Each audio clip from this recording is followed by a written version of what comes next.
À la une de cette édition, le comité de pilotage du dialogue intermalien pour la paix et la réconciliation nationale poursuit ses rencontres d'information avec les institutions et tous les segments de la société.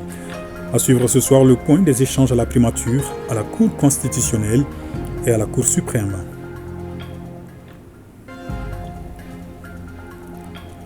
Le ministère de la Sécurité et de la Protection civile met à la disposition des unités en charge de la lutte contre l'insécurité et le trafic des stupéfiants 116 motos. Un seul objectif, renforcer leur capacité de mobilité sur le terrain pour plus d'efficacité. Face à la canicule qui frappe le pays, le gouvernement décide de réaménager les heures de cours dans les écoles fondamentales. La rentrée des classes est fixée désormais à 8h et la descente à 12h30. La décision vise à préserver la santé des apprenants et des enseignants. Voilà pour le titre, mesdames, messieurs. Bonsoir. Suite de la série de rencontres du comité de pilotage du dialogue intermalien pour la paix et la réconciliation nationale avec les institutions et les forces vives de la nation. Ousmane Issoufi Maïga et son équipe ont rencontré aujourd'hui le Premier ministre et les membres du gouvernement. Occasion de rendre compte du déroulement du processus et des perspectives. On fait le point avec Alouzeni Touré. Salle de presse de la primature, d'un côté les membres du gouvernement et de l'autre ceux du comité de pilotage venus rendre compte par la voix de leur président du déroulement des activités de la structure. Le président du comité de pilotage a tout d'abord fait le point des activités depuis la remise du document au chef de l'État qui leur a renouvelé sa confiance pour poursuivre le processus. Dès le vendredi 29 février, nous avons repris nos travaux au CICB avec comme objectif de finir le processus courant ce mois d'avril pour rester dans les délais indiqués. Cela nous a permis de fixer le chronogramme de la tenue du dialogue comme suit. Les phases communales se dérouleront du 13 au 15 avril 2024. Les phases régionales, district de Bamako, ambassade et consulat sont à elles prévues du 20 au 22 avril 2024. La phase nationale se tiendra, conformément à l'agenda qui nous a été indiqué par le président chef de l'État, du 6 mai au vendredi 10 mai 2024, avec les cérémonies d'ouverture et de clôture qui seront présidées par le chef de l'État. Le ministère d'État chargé de l'administration territoriale et de la décentralisation nous a transmis une cartographie des communes avec l'appui du gouvernement et du gouverneur de région. Nous nous assurerons que les concertations aient lieu partout. Le président du comité de pilotage a ensuite demandé une plus grande implication du gouvernement pour garantir le succès de l'entreprise. Très humblement, nous ne pouvons imaginer aboutir à des résultats probants sans la poursuite de cet accompagnement gouvernemental pour les phases cruciales à venir, sous votre haute conduite, en vue de faire de cette initiative du chef de l'État une mission nationale aboutie. Le Premier ministre s'est d'abord félicité de la confiance portée par le chef de l'État aux membres du comité, notamment son président, dont la rigueur et le sérieux ne sont plus à démontrer. Il a ensuite dit tout le bien qu'il pense du comité et sa foi en sa capacité de réussir à rassembler les Maliens conformément à la volonté du chef de l'État. L'une des grandes leçons que nous avons tirées, que le président de la transition a tirées et sur laquelle nous travaillons, c'est que nous devons tout faire de façon inclusive. Personne ne sera jugé pour ce qu'il a été, mais pour ce qu'il a fait. Première observation. La deuxième chose, c'est la qualité des hommes. Vous savez, rarement dans le Mali, on a vu le choix d'un groupe d'hommes et de femmes qui n'a fait l'objet d'aucune contestation. C'était le cas de l'équipe qui a organisé les Assises nationales de la refondation et de votre équipe. des femmes et des hommes de qualité, choisis suivant leur rôle et leur poids dans notre société, qui, quelle que soit leur sensation politique, vont travailler dans l'intérêt supérieur du peuple malien et dans une perspective historique. Parce que ce que nous voulons, c'est de ne plus retourner en arrière, c'est de ne plus répéter les mêmes erreurs. C'est ça la force d'une nation.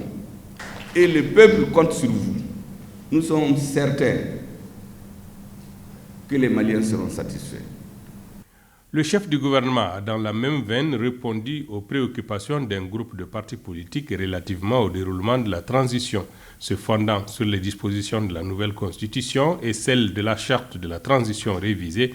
Il a estimé qu'il n'y a aucun problème par rapport à l'issue de la transition. C'est lorsque le nouveau président va être investi que la transition prend fin. Ça, c'est la constitution. Mais quand vous prenez la charte révisée, le deuxième référentiel, dans son article 27, la durée de la transition est fixée conformément aux recommandations des assises nationales de la refondation. La transition prend fin avec l'élection présidentielle organisée par les autorités de la transition, la prestation de serment et la passation des charges au nouveau président élu. C'est que la charte révisée. Donc les choses sont très claires. Le Premier ministre a enfin souhaité une forte adhésion des Maliens au processus de dialogue en cours afin que celui-ci puisse servir à regrouper les Maliens autour de l'essentiel. Restons avec le comité de pilotage du dialogue intermalien pour la paix et la réconciliation nationale qui s'est rendu également à la Cour constitutionnelle et à la Cour suprême. Sans surprise, les deux institutions expriment leur disponibilité à accompagner le processus. On en sait davantage avec Mamari Koné. Après avoir reçu avec brio la première phase du dialogue intermalien, à savoir l'élaboration des termes de référence, le comité de pilotage poursuit la deuxième phase de ses travaux par des rencontres d'information. Ce vendredi, c'est la Cour suprême qui reçoit le comité de pilotage. Au centre des échanges, la tenue du dialogue intermalien dans les communes et régions, consulats et ambassades de courant avril 2024. Il était important pour nous de venir dans cette grande institution de la République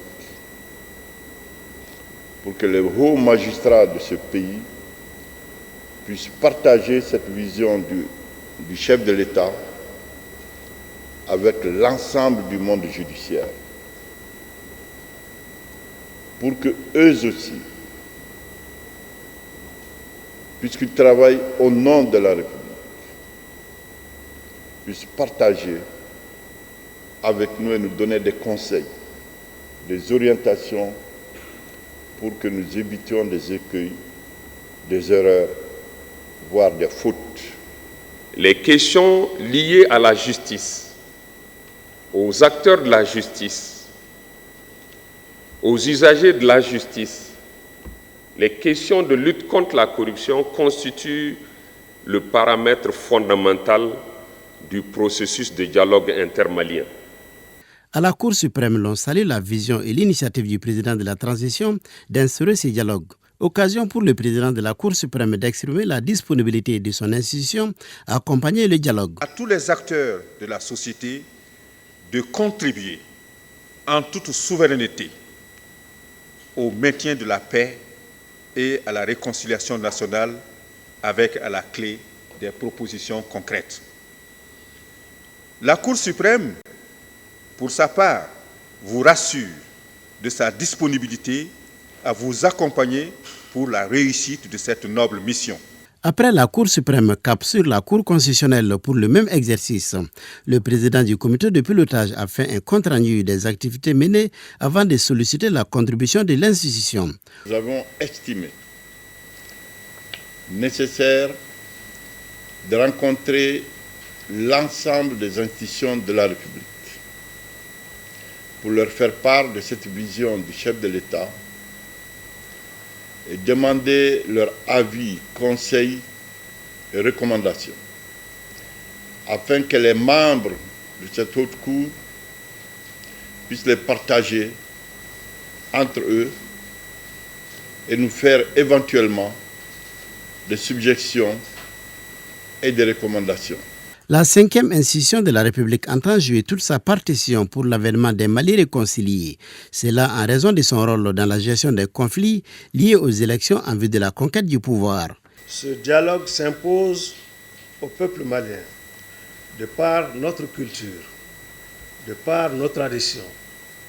Il s'impose parce qu'il vise à rassembler les Maliens autour de nos valeurs sociétales, dans le respect des identités et de la diversité culturelle du Mali.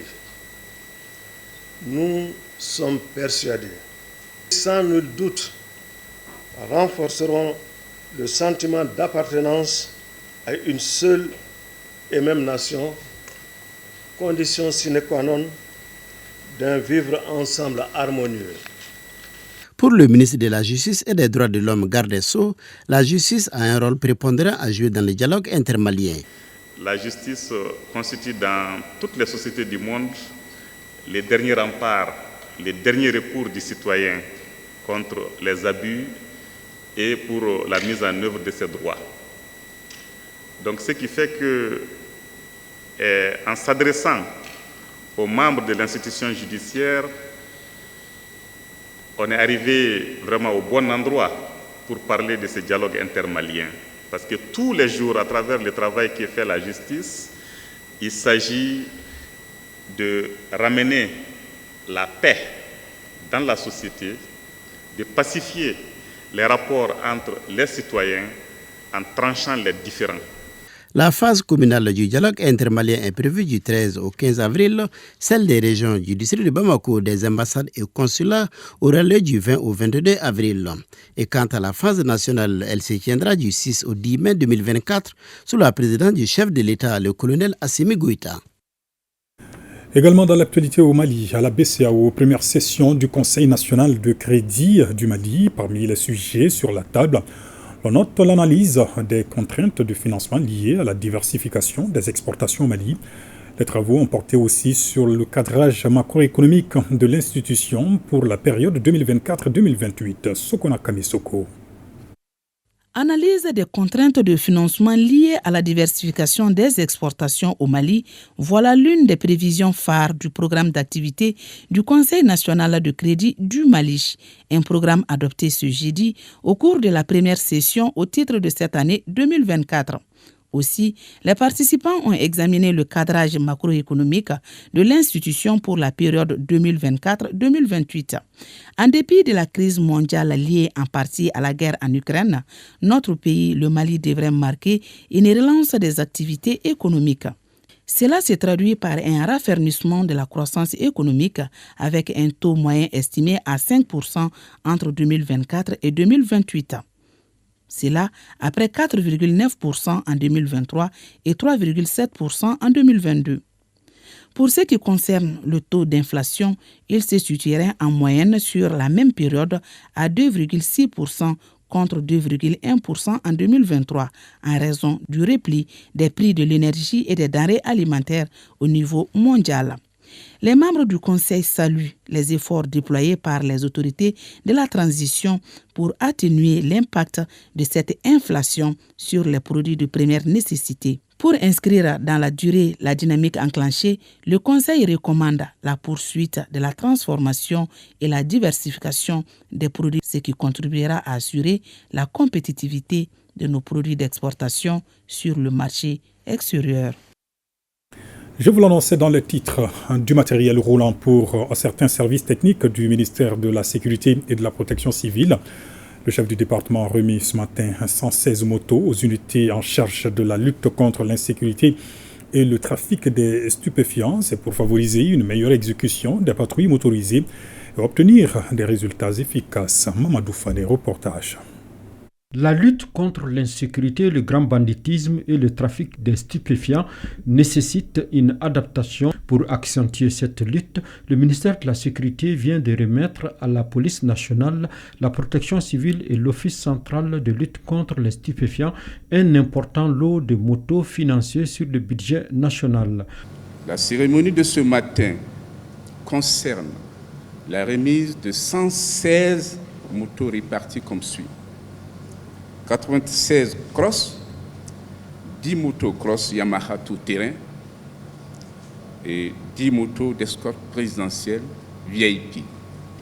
Ces acquisitions contribueront inéluctablement au renforcement capacitaire des unités de forces de sécurité.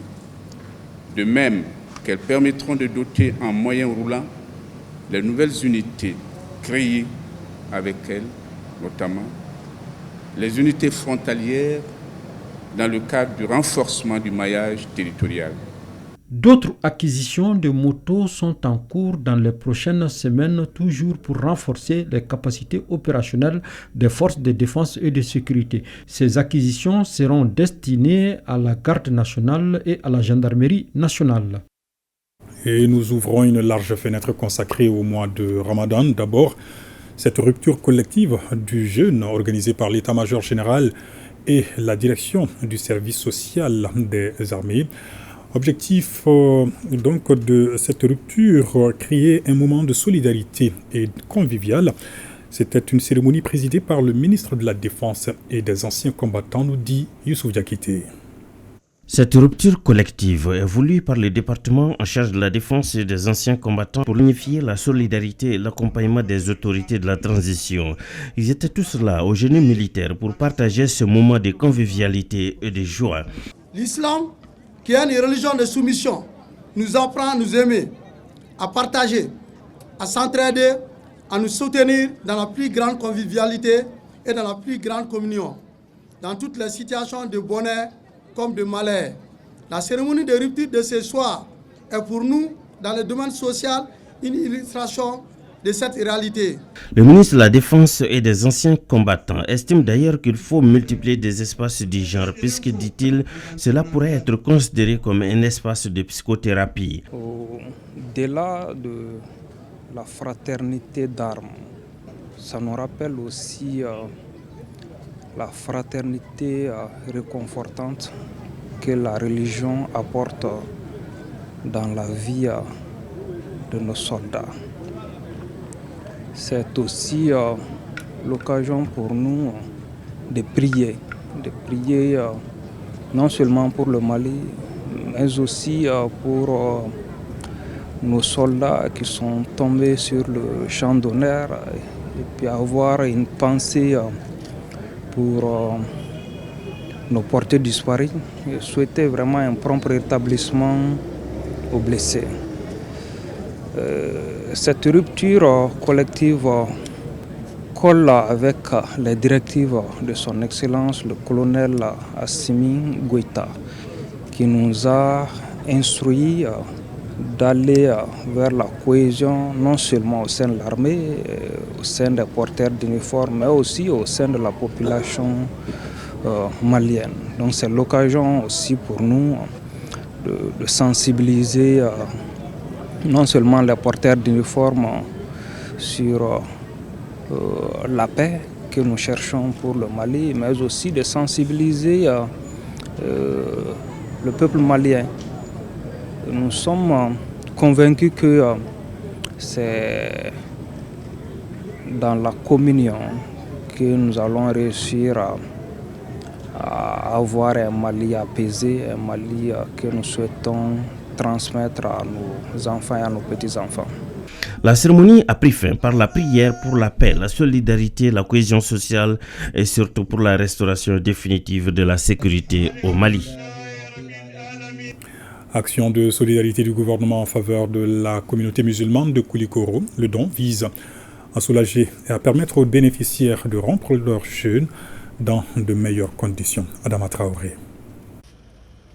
Le ministre des Affaires religieuses, du culte et des coutumes a rendu visite à la communauté musulmane de Koulikoro en ce 26e jour du mois de Ramadan. L'hôte du jour est venu avec les bras chargés de vivres et de non-vivres. Il s'agit de sacs de riz, autant de sucre, de lait ainsi que des nantes. Ces gestes de solidarité traduisent l'engagement du président de la transition à soutenir la communauté musulmane en ce mois de Ramadan. Si j'ai un message aujourd'hui à envoyer, c'est le message de la solidarité, de la convivialité, d'entraide et de rester toujours soudés et unis et surtout de voir d'abord le Mali au-dessus de tout le monde et de soutenir la transition qui est sur la bonne voie pour tout le monde et qui est sur la bonne voie pour sortir notre pays de l'ornière. En recevant ces dons, les bénéficiaires n'ont pas manqué d'exprimer leur satisfaction. Celui qui par son action apporte son soutien à son prochain afin de lui permettre de rompre son jeûne, le Tout-Puissant de par sa grâce multiplie cette action au bénéfice du donateur. Cette action de solidarité initiée par les autorités de la transition est une longue série de distributions visant à apporter du réconfort à tous les musulmans sur l'ensemble du territoire national. Sunkalo Solidarité accueille avec la vente promotionnelle de 1730 tonnes de riz du stock d'intervention de l'État. C'est une opération qui vise à fournir aux populations du riz à moindre coût. Les détails avec Balkissa Sadibou Chérif Aïdara. 17 750 francs CFA, c'est à ce prix qu'est cédé le sac de 50 kg de riz par l'OPAM aux commerçants détaillants de Caille. À leur tour, ils devront le revendre aux consommateurs à 18 750 francs CFA. Quant au kilogramme de riz, il est obtenu par les détaillants à 355 francs CFA et revendu à 375 francs CFA aux consommateurs. Je manque de mots pour exprimer ma joie. Les temps sont vraiment durs.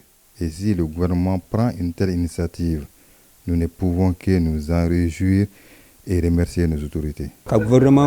Pour s'assurer du respect des prix plafonds de vente du riz ainsi subventionnés par l'État, la Direction régionale du commerce, de la consommation et de la concurrence de Caille entend mettre en place un mécanisme de suivi. Il y aura des équipes de surveillance qui vont faire la ronde pour surveiller effectivement les boutiques qui ont obtenu ces quantités et mettre en contribution les associations des consommateurs et la société civile pour qu'ils puissent également dénoncer les cas de non-respect de ces prix-là. Les plusieurs autorités ont à cœur le soulagement de la population. Le but est que les populations puissent avoir ces denrées-là à un prix bas que d'habitude, dans le cadre de ces mois bénis de Ramadan. Pour mieux organiser la répartition des 1730 tonnes de riz concernées, chaque commerçant détaillant devra s'engager à respecter la mesure restrictive à l'achat de 2 tonnes de riz au maximum par prise, à afficher le prix subventionné au niveau de son point de vente, à fournir à la DRCC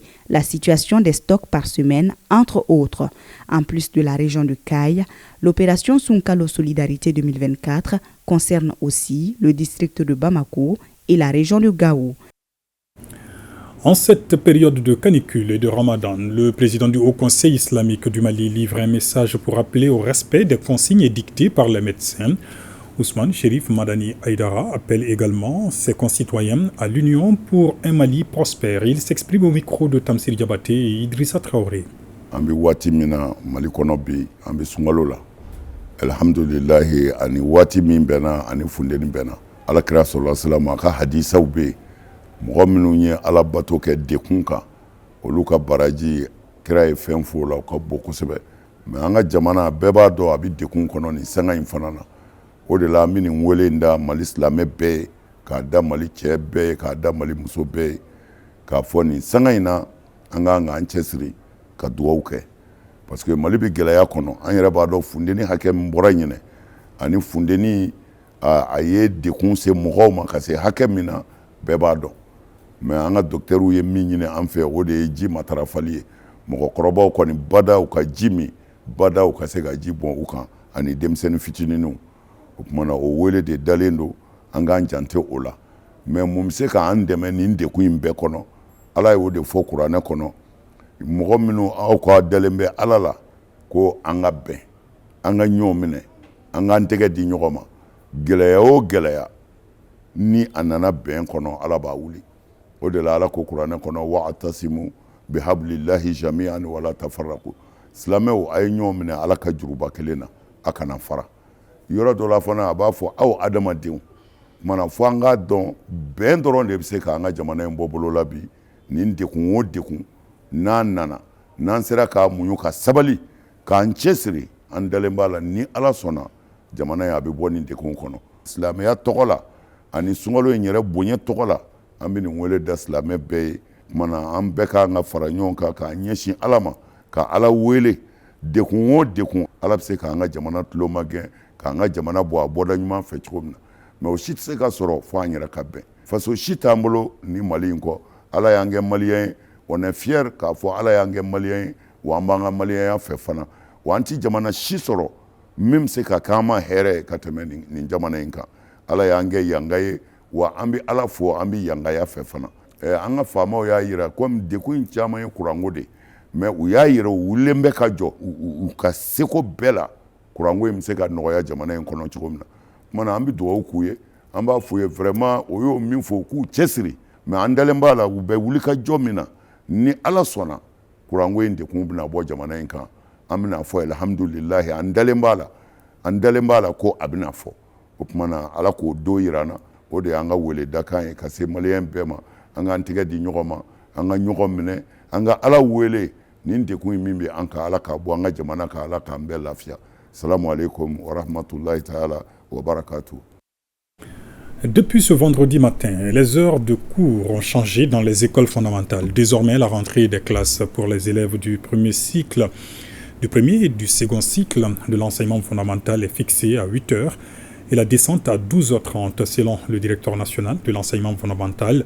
Ce changement est dû à la canicule actuelle. La décision vise également à préserver la santé des apprenants et des enseignants. Al-Mouzer Al-Kamissa Yatara.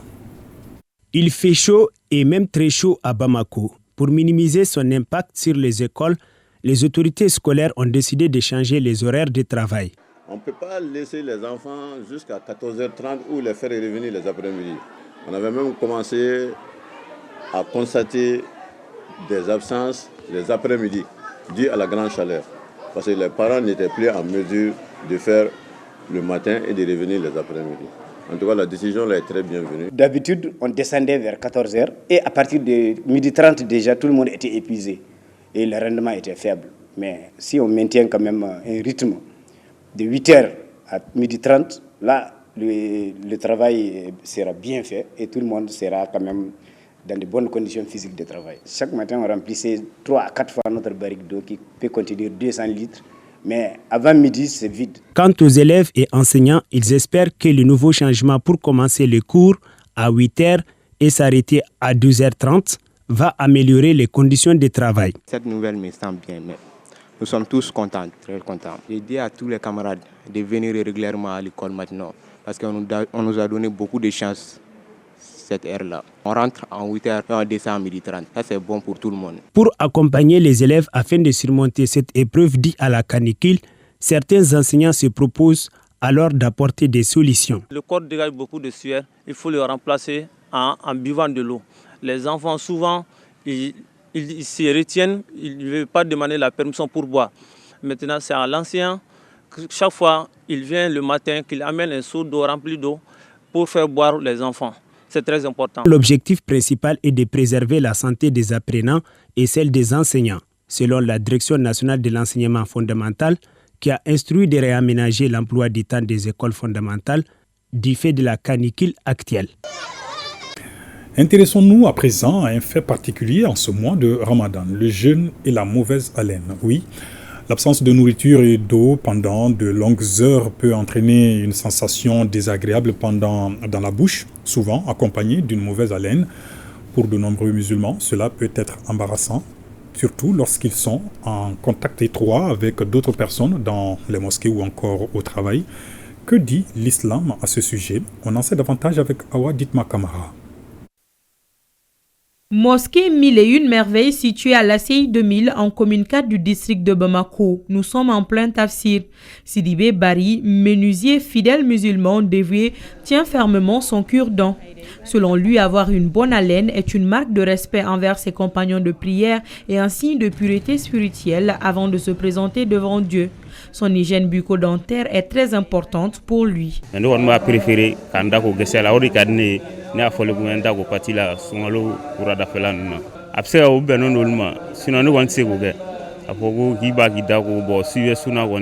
peu plus loin, nous rencontrons Moussa Kamara, vendeur de son état. Pour lui, maintenir une bonne hygiène bucco-dentaire est tout aussi crucial. En tant que vendeur, il comprend l'importance de donner une bonne impression à ses clients et de maintenir des relations professionnelles solides. Sania wode islamaya yara barmai donc jagwade do fanga ndako ma daka sabi ka bo kubi suna ko fanam barai abadama ay barai bala me mi an normali wode ki dako kanye kono waya nyimai ndebe ko science ba kele kono. Contrairement à Moussa et à Sidibé Bari, d'autres fidèles adoptent des comportements différents. Ils choisissent de ne pas se brosser les dents pendant la journée par crainte d'ingérer accidentellement de l'eau ou du dentifrice.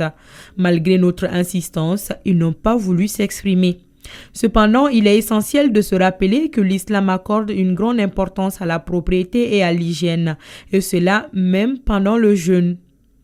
Nishuna, ibi dako. Nga femmin dakoli la femmin be no nyini ne me anfe kosobe o de ika gese nyini gese mi gese jale gese minte gese magaman iki dako no bo adola ni yoro na mabese ka nyini ngalike qu'est-ce que koni mashuna ibse ki dako ni patini boroshi wa donc donbo ka foli la bashi foi tala ni ma ni shuna ibse ki dako ni patini boroshi foi tula nga ibi jijade ibi hakili de to donc pati kana se ida igono konna la. Se brosser les dents étant en jeûne fait partie des principes de la religion musulmane, car le geste est synonyme de pureté et de respect vis-à-vis de son prochain. Alakira sallallahu alayhi wa sallam ka kuma kan do beno akwam ko kafoko shundomba ni mami no shuna otigla mogo kasarati mashida kafuna kira Allah subhanahu wa ta'ala kelempe alako fa innahu li wa ana ajizi bi kafoko ni mami ni shuna ika sum baraji bene ala de ye wane de bi sara ika sum baraji la bo sungalo te ne ba mo gangi dako de vraiment mo munu date ko ne ba nyini bela jelen fe ki dako muso bi bolo ki dako muso ti bolo ki dako ibe jamala ki dako ite jamala ki dako kan ko tugun o ka to ka gese matrafa sungalo fe surtout ni kle korota la sesel fana mo wa soro no ça va pas o ka dako abe dasmaja e bita misiri la be seli mo munu krefe bon ni dako kasa bolo no abolu déranger. Une bonne hygiène bucco-dentaire contribue à prévenir un large éventail de problèmes dentaires. Quand tu manges, tu dois te brosser les dents, n'est-ce pas? Mais nous commettons souvent cette erreur de manger et de ne pas se brosser les dents. C'est ce qui amène les caries, c'est ce qui amène les problèmes dentaires. D'accord? Donc, la meilleure des choses est de se brosser les dents. À l'impossible, de se rincer les dents avec des solutions qu'on appelle les bains de bouche. D'accord, qui peuvent empêcher la mauvaise haleine parce qu'ils vont neutraliser les bactéries qui sont dans la nourriture et qui sont au niveau de la sphère ORL. Une bonne hygiène dentaire contribue au bien-être. Une haleine fraîche peut améliorer ainsi nos interactions avec les autres et même notre qualité de vie. Alors, pensons-y. L'association malienne des malades de la polyarthrite rhumatoïde a procédé à une remise de dons à ses membres ce vendredi. Ce sont des vivres et des médicaments. L'action s'inscrit dans le cadre de la célébration de la journée mondiale dédiée à cette maladie. Souleymane Sidibé. C'est avec joie et espoir que les membres de l'association malienne des malades de polyarthrite reçoivent des médicaments et des vivres composés d'huile, du sucre, du riz pour que leur vie quotidienne soit améliorée.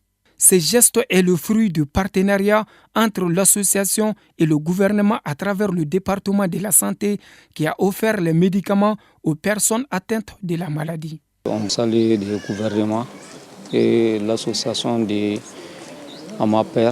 Au-delà de la remise, cet espace permet à l'association de sensibiliser et de lancer un cri de cœur. Une journée pour sensibiliser surtout l'opinion nationale sur la problématique de l'arthrite, qui est une maladie rhumatismale qui touche surtout les articulations. Si le traitement, le malade ne reçoit pas le traitement adéquat, c'est le handicap qui survient. Et malheureusement, c'est une maladie chronique. Quand on l'a, c'est pour la vie. Et le traitement, c'est à vie. La polyarthrite est une maladie chronique qui provoque une inflammation généralisée et se manifeste généralement par des douleurs articulaires. Elle peut provoquer des problèmes cardiaques ou du système nerveux. La Fédération des associations des veuves militaires et paramilitaires du Mali réitère son soutien aux autorités de la transition pour les veuves militaires. Le Mali est confronté à d'autres défis plus urgents que les élections. Écoutons à ce propos Traoré, Fafa Keïta, Au micro de Bokari Koulibaly. Ce pays-là, c'est pour tout le monde. On est là pour la paix.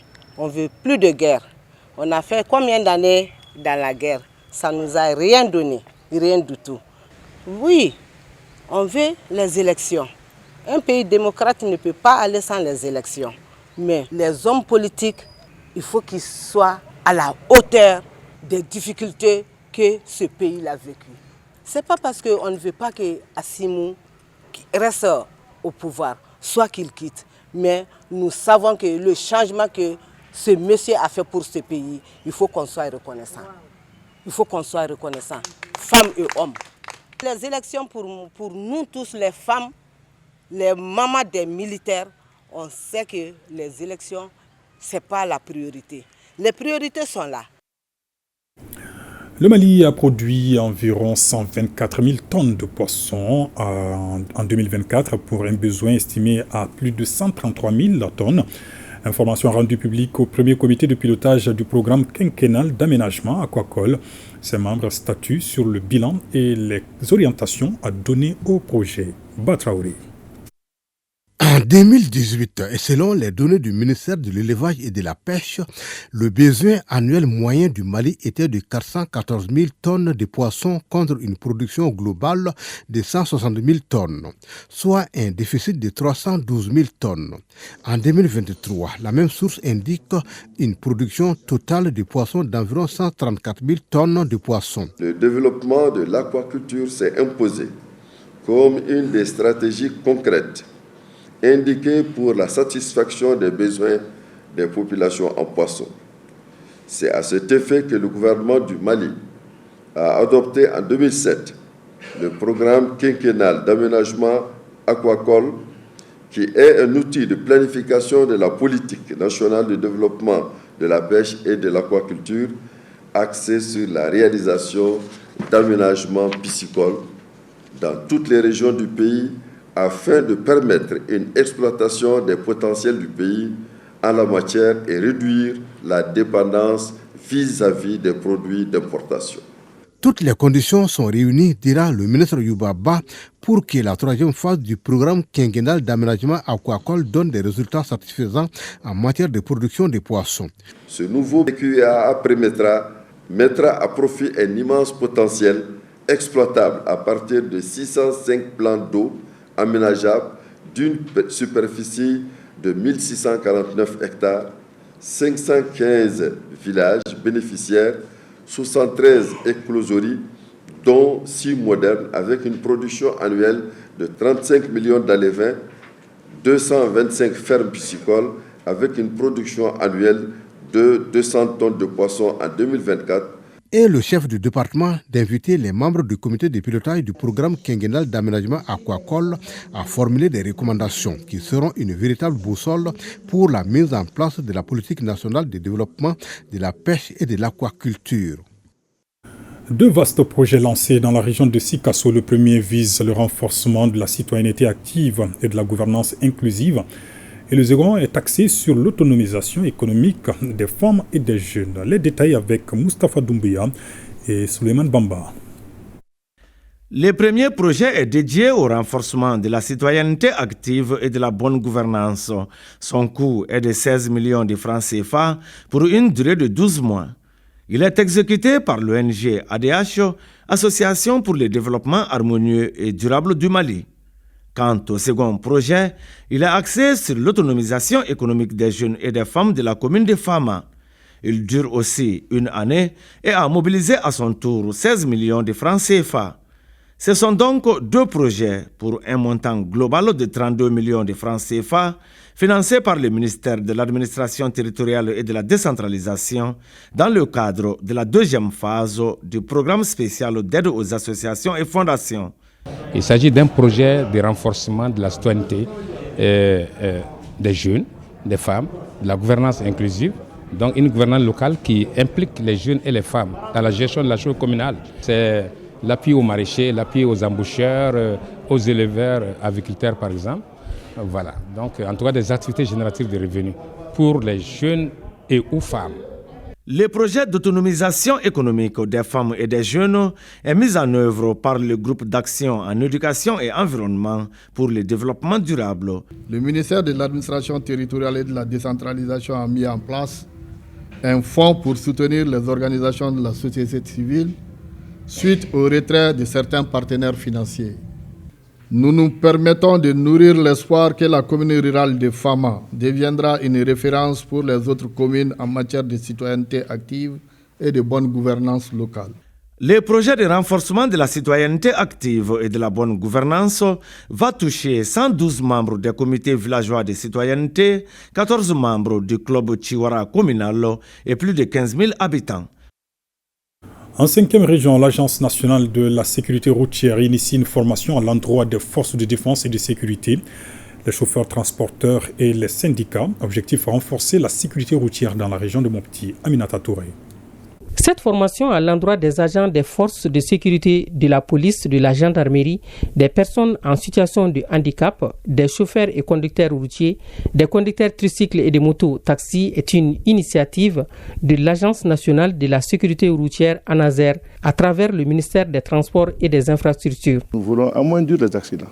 Nous avons constaté qu'il y a beaucoup d'accidents.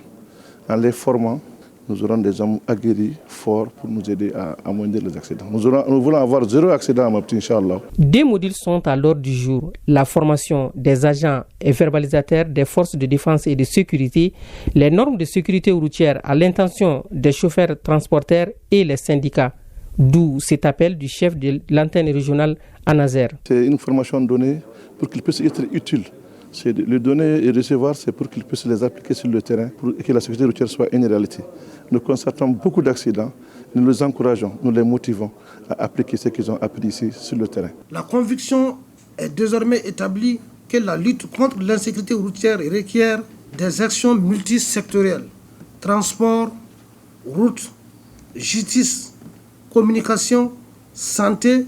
Les statistiques annuelles moyennes d'accidents de la route des 5 dernières années relèvent qu'une personne est tuée toutes les 14 heures. Le facteur humain est plus impliqué dans les accidents de la route avec 82%, loin devant les défaillances techniques avec 10% et l'environnement routier 8%. On reparle des activités liées au mois de Ramadan avec la rupture collective du jeûne, cette fois-ci dans les quartiers Bakodji Koroni et Lafiabougou. C'est dans le cadre de l'initiative présidentielle dénommée Sunkalo Solidarité. Des membres du gouvernement viennent au plus près des populations démunies pour rompre avec elles le jeûne. On en sait davantage avec Mohamed Nama Keïta. Quelques jours après sa rencontre avec les jeunes de la commune 5, le ministre Abdul Kassim Ibrahim Fomba est revenu à Bakodji Koroni hier, 25e jour du mois de Ramadan, cette fois-ci sous le manteau Sunkalo Solidarité 2024. Une manifestation de la volonté présidentielle d'entraide à l'endroit de la population durant ce mois de Ramadan. Ici, il n'y a pas de différence sociale. Le goût du Kinkiliba est le même dans les bols du ministre aussi bien que dans ceux de ses voisins. Pour nous, un moment idéal, le moment de partager avec la communauté. Et c'est ça, c'est la volonté également du président de la transition, mais je crois que c'est aussi très bénéfique pour nous autres. Ça nous permet d'être vraiment très proche de la population. Donc à ce stade aujourd'hui, nous sommes venus couper le jeûne et je pense que c'est un moment qui est très apprécié. C'est un moment que nous apprécions nous-mêmes au niveau comme ministre, nous apprécions énormément et je remercie vraiment les autorités locales. Le partage et la solidarité des autorités ont fait l'effet escompté, en témoigne l'engouement suscité chez la population. Nous sommes vraiment contents de cette initiative. Qu'Allah consolide le pouvoir de Assimi Goïta et préserve notre pays. Ce vendredi, Sunkalo Solidarité était de retour à Lafiabougou, en commune 4 du district de Bamako, où l'opération a été lancée le 12 mars dernier. Les ministres du Commerce et de l'Industrie Moussa Alassane Diallo et le commissaire à la sécurité alimentaire ont participé à la prière collective du Maghreb. Nous venons d'accomplir 3 actes majeurs. Premièrement, assurer la rupture du jeûne de façon collective. Deuxièmement, procéder à la prière collective du Maghreb. Et troisièmement, prier pour nous-mêmes et pour notre pays. Tout cela a été rendu possible par la volonté du président de la transition, chef de l'État, son Excellence, le colonel Assimi Goïta. qui place les préoccupations des populations au cœur de l'action gouvernementale. Et lui-même a profondément le souci de ces populations-là. Cette initiative des plus hautes autorités est pleine de signification, selon l'imam Kamena. Cette initiative des autorités est salutaire, surtout pendant ce mois de Ramadan. Qu'Allah bénisse notre pays.